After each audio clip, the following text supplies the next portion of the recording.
ভাবতে পারেন, একটি গাছকে রক্ষা করার জন্য সরকার আলাদা রক্ষক নিয়োগ দিয়েছে, আর সেই গাছের বয়স প্রায় 1000 বছর। কেন এত গুরুত্বপূর্ণ এই গাছ? চলুন জেনে নেওয়া যাক। চীনের আনহুই প্রদেশের হুয়াংশান পর্বতে রয়েছে বিশ্বের অন্যতম বিখ্যাত একটি গাছ। এর নাম গেস্ট গ্রিটিং পাইন। ধারণা করা হয় গাছটির বয়স প্রায় 800 থেকে 1000 বছর। শত শত বছর ধরে এটি পাহাড়ের খাড়া পাথরের উপর দাঁড়িয়ে আছে।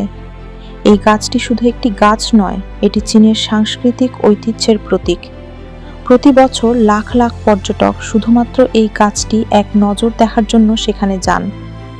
সবচেয়ে অবাক করার বিষয় হলো, এই গাছটির দেখাশোনার জন্য সরকার বিশেষ রক্ষক নিয়োগ করে। সময়ের সঙ্গে একের পর এক 19 জন রক্ষক এই দায়িত্ব পালন করেছেন।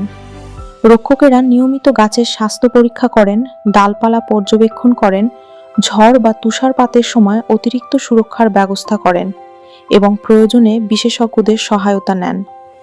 অনেকেই মনে করেন একই পরিবারের 19 প্রজন্ম এই গাছ পাহারা দিয়েছে, কিন্তু এটি সঠিক নয়। বাস্তবে 19 জন ধারাবাহিক সরকারি রক্ষক এই দায়িত্ব পালন করেছেন। আজও 1000 বছরের এই গাছটি প্রকৃতির এক বিস্ময় হয়ে দাঁড়িয়ে আছে এবং চীনের মানুষের কাছে এটি গর্বের প্রতীক। প্রকৃতির এমন আশ্চর্য তথ্য জানতে চাইলে ভিডিওটি লাইক করুন, শেয়ার করুন এবং আমাদের পেজটি ফলো করতে ভুলবেন না।